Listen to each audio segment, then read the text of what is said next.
Welcome back to English That Works. I'm David, and with me as always is Claire. Hey everyone, thanks so much for being here. Really excited about what we're diving into today. So today we're tackling something that most learners get completely wrong, and that's vocabulary building. Exactly. Because everyone thinks they need to memorize more words, but that's actually not the secret. Before we get into it though, if you're finding value in these episodes, please subscribe and leave a comment.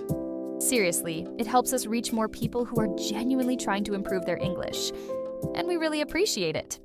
So today we're breaking down specific techniques you can use right now to actually make vocabulary stick. And it's not about grinding through flashcards or memorizing lists. It's about building actual connections. By the end of this episode, you're going to understand why most of your vocabulary efforts have failed. And more importantly, you're going to have a system that actually works. So let's jump in. You learn new words, you use them once, then you forget them, because you're just memorizing isolated words instead of building connections. I'm Claire, and yeah, that was totally me. I'd learn a word Monday, forget it by Friday. My Anki deck was just growing this cemetery of words I kept failing to remember. I'm David, and honestly same. I remember being in a meeting, completely blanked on a word I use every single day. Just gone. Room full of people. Complete silence. That happens all the time. You say the words, the message doesn't land. And the frustrating part is you don't even know what went wrong. So what's actually happening there? Because it doesn't feel like a language problem. It feels more like a pressure problem. So when you say networks and connections, what does that actually look like? Like, how do you build that instead of just having random words scattered everywhere? So take the word happy. Most people learn that. Move on. But what if you learned its synonym joyful, its antonym miserable, its subtle variations like content or elated?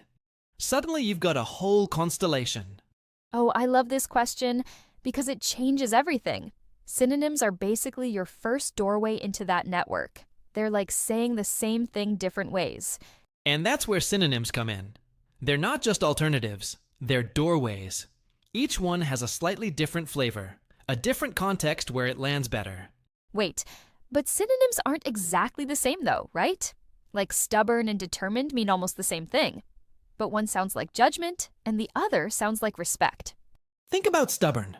Sure, you know that word. But what about resolute, determined, obstinate, intransigent? They're all in that family, but they feel different. So how do you actually know which one to use when? How do you learn that nuance if you're not a native speaker? The thing is, synonyms aren't perfect replacements. They're cousins. Same root idea, different cultural weight, different emotional temperature. That's what makes them useful. You listen to how people actually use them. In context, with real emotion behind it. Someone says she's determined and you feel the respect. Now antonyms work the other way. They show you the boundaries. The shape of a word becomes clearer. Right, because your brain learns through contrast. If you only know what verbose means, it's just information. Take verbose. You know it means wordy, right? But the antonym concise doesn't just give you the opposite meaning. It forces your brain to feel the contrast. And that's why listening to native speakers is so crucial. You're not just learning the word, you're absorbing the attitude that goes with it. And here's the powerful part. Antonyms actually help you remember both words better because they're locked together in your mind. You can't forget one without the other. So if I know tele means far, suddenly telephone, television, telepathy, they all make sense immediately. So how do you actually build this systematically? Because it's not just about learning words. It's about learning how they relate. Okay, so all of this is interesting, but how do you actually apply it without making it feel like homework? That's where I always get stuck. The next method is what I call negation notes. You take a word and you write down what it's not. Happy is not sad, not indifferent, not angry. Right? But it's not that long when you practice. Synonym, antonym, root. One example sentence. You can do that incredibly fast once it's a habit. This sounds simple, but it forces precision.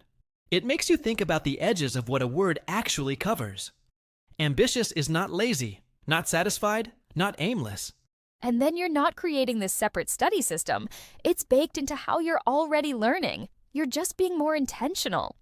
And that nuance matters, especially in a language like English, where you've got these subtle cultural assumptions baked into almost every word. What about actually building those visual maps you mentioned? Like, isn't that time-consuming? The negation method also works great for phrases, like beat around the bush. You learn that idiom. But what's it not? Only if you overthink it. You're not creating beautiful diagrams. You're just spatially organizing ideas. A word in the middle, lines out, words at the ends. So now you've got context. You've got a container around the phrase. You understand what it's contrasting against. Okay, that's actually doable. And I guess the spatial thing would actually make it stick better. Then there's prefix and suffix. Most people skip this because it sounds boring. But it's actually one of the most powerful tools. Massively. Your brain remembers spatial layouts way better than it remembers lists. It's how your brain works. Here's why. Once you understand how prefixes work, you can literally predict the meaning of words you've never seen before.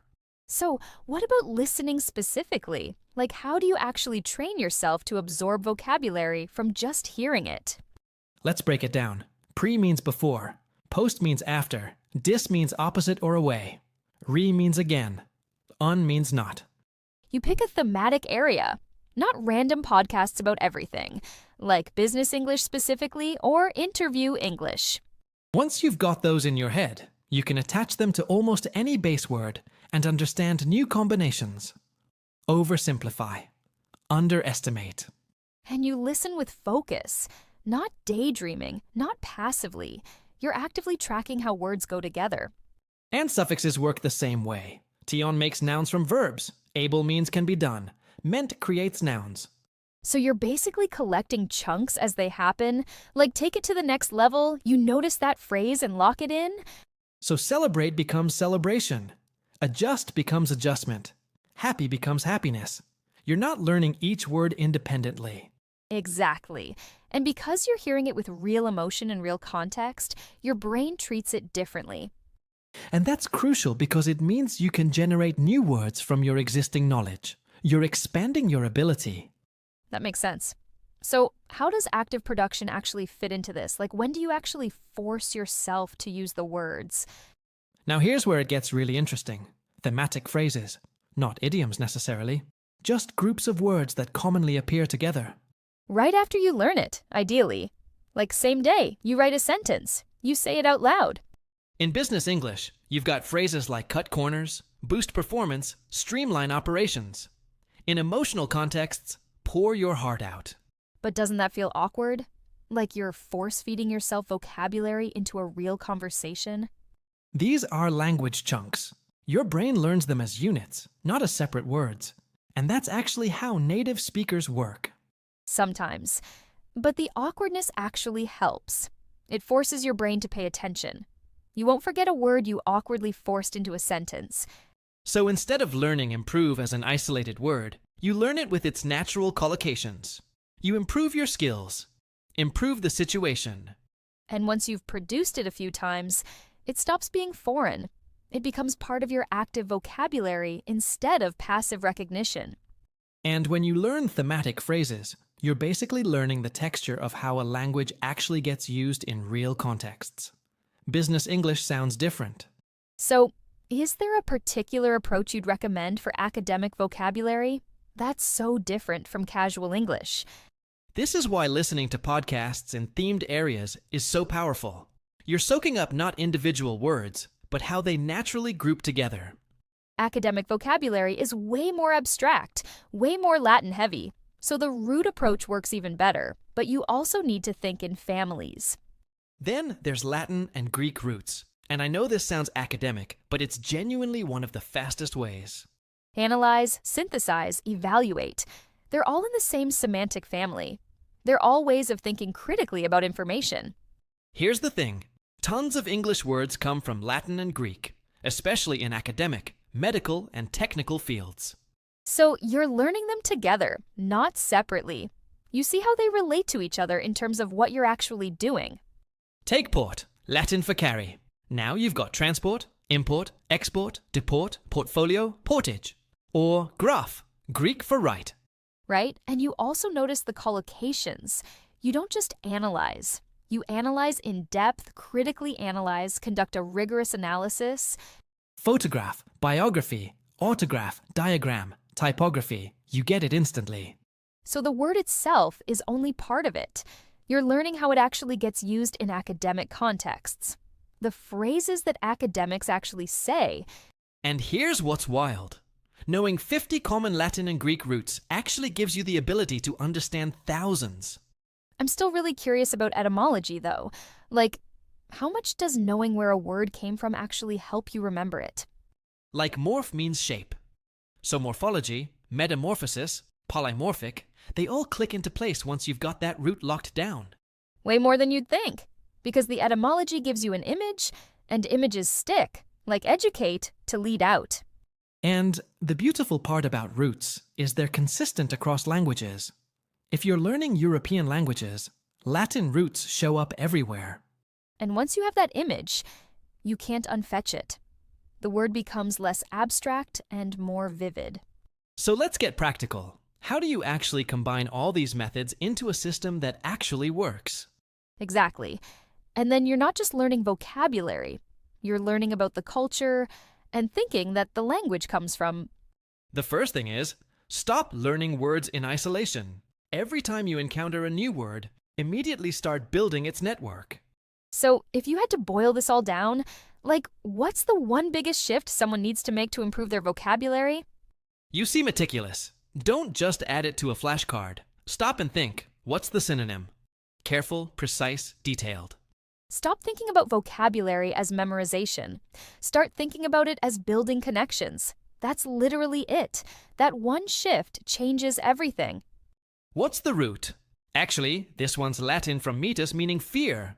So meticulous literally means full of fear, or fearful of making mistakes. Because the moment you stop memorizing and start connecting, suddenly you're actually learning how language works instead of just learning isolated pieces.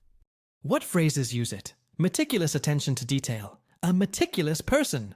What's the negation? And you retain it better because your brain is designed to remember connections, not isolated items. In 90 seconds, you've built this entire architecture around one word. Now when you use it, it's not random. Right. Your brain is a network, so vocabulary improvement works best when you're building networks, when you're seeing how words relate to each other. The second method is creating word families in your notes, not just flashcards. Actual visual maps where you can see the relationships. And once you start seeing language that way, it all clicks. The individual techniques aren't arbitrary, they're all supporting that one big idea. Put a word in the center. Draw lines outward. Synonyms on one side, antonyms on another. Related words, phrases, roots, sentences. So, our listeners who want to actually start doing this, what would be the first step they could take today? Pick one word you're curious about. Not from a textbook, something you just encountered in real life. And build its network. Synonym, antonym, root, how you'd use it. Spend 90 seconds. That's it. You'll see what we're talking about immediately. You're not just passively listening anymore. You're actively mapping vocabulary chunks. Take it to the next level. Drive engagement. Touch base. And if you stick with that process, in a month, you'll have built such a different relationship with vocabulary. You'll be acquiring language. And that's fundamentally different from learning vocabulary from a list. You're learning how words actually live in real language, how they breathe. And you're learning the social rules of where each word belongs, not just what it means, but when and where to use it. The third method is deliberate listening focus. Pick a theme: business English, academic English, casual conversation, and listen for vocabulary clusters. And the more you do this, the more you realize vocabulary isn't something you memorize. It's something you absorb over time through real exposure. So let's wrap up with the complete system. It takes maybe 5 to 10 minutes per word, but you're not just learning a word. You're building infrastructure. You're creating networks that connect to everything you already know. And that's what makes it actually stick. Because here's the thing. Vocabulary doesn't improve from memorization. It improves from building connections, from seeing how words relate to each other. That's what turns isolated words into actual language ability. That's what lets you recognize a word and decode it from its parts. And I'll tell you, once you start thinking about vocabulary this way, it becomes genuinely interesting. You stop grinding and start hunting for connections. It's like learning to see underneath the surface of the language. Suddenly, every word has depth. Every phrase has a reason it sounds the way it does. And that's when vocabulary stops feeling like a chore and starts feeling like you're actually building real language ability, like you're understanding English. So thanks for being here with us today. We really appreciate you showing up and investing in your English improvement. And remember, real vocabulary improvement isn't about grinding. It's about understanding connections. And once you see those connections, everything changes.